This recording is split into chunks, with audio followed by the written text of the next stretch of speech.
خدا باپ بیٹے روح القدس کے نام سے آمین۔ عزیز مومنین، ریورنڈ فادر ڈاکٹر اسٹیفن صدیق کی جانب سے آپ سب کو کلام کی سنگت میں سلام عرض ہے۔ میرے عزیزو، آئیں ہم خداوند کے زندہ اور پاک کلام میں سے آج کی پہلی تلاوت پالوس رسول کا تیموتھوس کے نام دوسرا خط، اس کا 3 باب اور اس کی 10ویں آیت سے 17 آیت تک ہم سنتے ہیں۔ لیکن تو نے تعلیم، چال چلن، ارادے ایمان، صبر، محبت، برداشت میں میری تقلید کی، بلکہ اس ستم کشی اور صحبت میں بھی جو انطاکیہ اور کونیا اور لسترا میں مجھ پر پڑی۔ میں نے کیا ستم کشیاں برداشت کیں، مگر خداوند نے مجھے ان سب سے چھڑا لیا۔ یقیناً جتنے مسیح یسوع میں دینداری کے ساتھ زندگی بسر کرنا چاہتے ہیں وہ سب ستم کش ہوں گے، لیکن برے اور دھوکے باز آدمی فریب دیتے اور فریب کھاتے ہوئے بگڑتے چلے جائیں گے۔ لیکن تو ان باتوں پر قائم رہ جو تو نے سیکھی اور جن کا تجھے پورا یقین ہے، یہ جان کر کہ تو نے کن سے سیکھی اور کہ تو بچپن ہی سے ان پاک نوشتوں سے واقف ہے جو تجھے اس ایمان کے وسیلے سے جو مسیح یسوع میں ہے نجات پانے کے لیے دانائی بخش سکتے ہیں۔ ہر ایک نوشتہ جو خدا کے الہام سے ہے تعلیم اور الزام اور نصیحت اور تربیت صداقت کے واسطے فائدہ مند ہے، تاکہ مرد خدا کامل اور ہر ایک نیک کام کے لیے بالکل تیار ہو جائے۔ خدا کا کلام پڑھا اور سنا جانا ہم سب کے لیے باعث برکت ہو۔ خداوند کا شکر ہو۔ خداوند آپ کے ساتھ ہو۔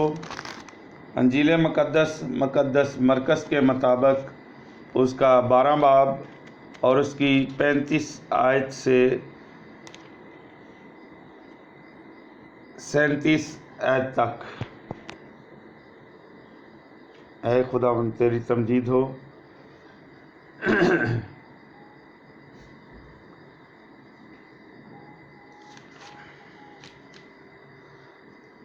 اور یسوع ہیکل میں تعلیم دیتے وقت خطاب کرتے ہوئے کہنے لگا کہ فقیہ کیوں کر کہتے ہیں کہ المسیح داؤد کا بیٹا ہے؟ داؤد نے خود ہی روح القدس سے کہا کہ خداوند نے میرے خداوند سے کہا کہ میرے دائیں بیٹھ جب تک کہ میں تیرے دشمنوں کو تیرے پاؤں کی چوکی نہ کر دوں۔ داؤد تو خود اسے خداوند کہتا ہے، پھر وہ اس کا بیٹا کیوں کر ہے؟ اور بڑا ہجوم خوشی سے اس کی سنتا تھا۔ خدا کا انجیل مقدس کا پڑھا اور سنا جانا ہم سب کے لیے باعث برکت ہو۔ خدا ان کا شکر ہو۔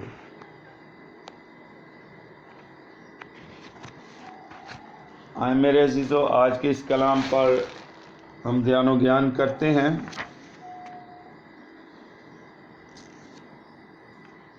مزمور 110 کی اس پیچیدہ تفسیر کے پیچھے پوشیدہ مقصد یہ ہے کہ صرف داؤد کا بیٹا ہونا المسیح کی کامل اور موضوع تعریف نہیں ہے۔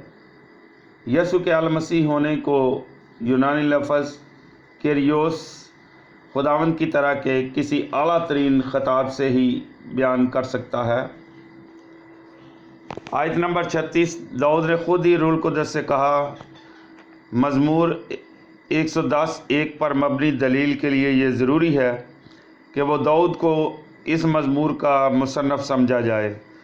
مزمور 110 کے دیگر عہد نامہ جدید میں دیگر حوالہ جات کے لیے ملاحظہ ہو اعمال 2 باب 34 سے 35 آیت، کرنتھیوں کے نام پالوس رسول کا پہلا خط 15 बाब 25 आयत, अबरानियों पहला बाब 13 आयत। इसके अलावा इन हवाला जात में भी इसके मुतल्लक अशारे हैं। मरकज़ 14 बाब 62 आयत और मत्ती लूका में मतवाज़ी मतन 16 बाब 19, रोमियो 8 बाब 34, इफ्सियों 1 बाब 20 आयत, कुलसियों 3 बाब पहली आयत, अबरानियों पहला बाब 3 आयत, 8वां बाब पहली आयत, 10वां बाब 12वीं आयत। अहदनामा जदीद की तहरीरों में इसके मुख्तलिफ अंदाज से इसका इस्तेमाल ये तजवीज़ करता है कि यह अहदनामा अतीक के हवालों के मजमूए का हिस्सा थे जिन्हें खुसूसी तौर पर यसू पर अतलाक समझा जाता था। आयत 37, दाऊद तो खुद इसे खुदावंद कहता है, फिर वो उसका बेटा क्यों कर है। ये फ़र्ज़ करते हुए कि दाऊद मज़मूर 110:1 का मुतकल्लम है, वो अपने अलावा किसी और की बात कर रहा होगा। पहला खुदावंद खुदा है और दूसरा मेरा आका। दाऊद से कोई फ़र्क और आला है, इसलिए अल मसीह को मौजू तौर और मुकम्मल पुर दाऊद का बेटा बयान करना ही काफ़ी नहीं। मेरे अज़ीज़ो, अंजील नवीस मुआशरती ज़िंदगी को तलीमात की बुनियाद बनाकर अपना मौक़िफ़ बयान करता है। वो अल मसीह को दाऊद का बेटा कहता है, जबकि दाऊद खुद उसे खुदावंद कहकर पुकारता है।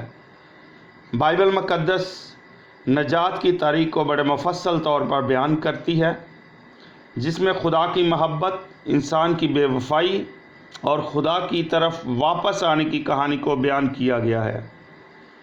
बनी इसराइल ने बार बार खुदाई मौजूदगी को भूलकर दुनियावी माबूदों की परस्तश को तरजीह दी। जैसे कि लिखा भी है कि उन्होंने एक बछड़ा बनाया और कहा, ऐ इसराइल, ये तेरा माबूद है।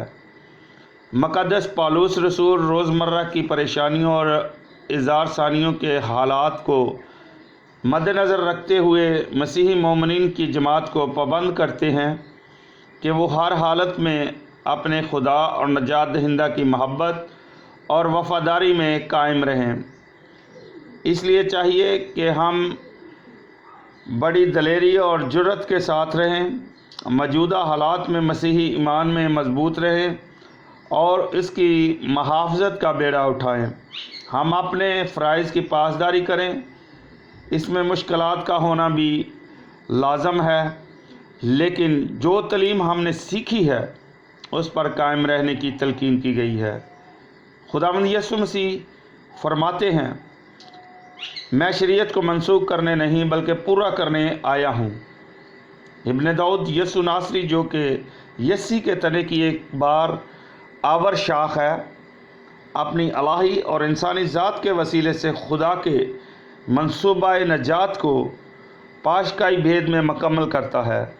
यीशु ने हम सब के लिए दायमन यादगारी की कुर्बानी का अनमोल तोहफ़ा पेश किया है, जिसके वसीले से हम इस धरती का सफ़र करते हुए आसमानी नेमतों से आसूदा किए जाते हैं। खुदा हम सब को अक़ल दनाई और फजल बख्शे ताकि हम उसकी तालीम को बेहतर तरीके से सीख कर और सीखने के बाद दूसरों तक पहुँचाने वाले बन सके। खुदा हम सब को बरकत दे, आमीन। आए मेरे अजीज़ों, हम मिलकर वही दुआ करें जो खुदा यीशु मसीह ने खुद हमें सिखाई है।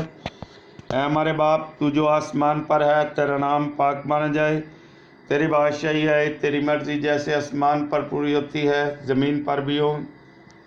हमारे रोज़ की रोटी आज हमें दे, और जिस तरह हम अपने कर्जदारों को बख्शते हैं, तो हमारे कर्जा में बख्श, हमें आज़माइश में न पड़ने दे बल्कि बुराई से बचा, क्योंकि बादशाहत, कुदरत और जलाल हमेशा तेरा है, आमीन।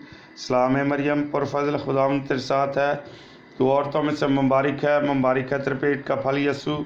ऐ मुकद्दसा मरियम, खुदावंद की माँ, हम गुनहगारों के वास्ते दुआ कर, अब और हमारी मौत के वक्त, आमीन।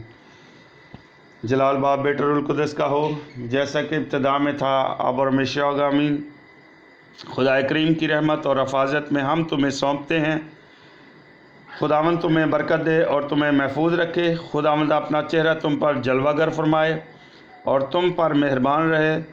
खुदावंद अपना चेहरा तुम्हारी तरफ मतवज्जा करे और तुमको सलामती बख्शे अब और हमेशा तक। आमीन। इबादत हो चुकी और सलामती में रहे और खुदावंद की खुशखबरी दूसरों तक पहुँचाए। आमीन। खुदा बाप, बेटे, रूह कुदस के नाम से आमीन।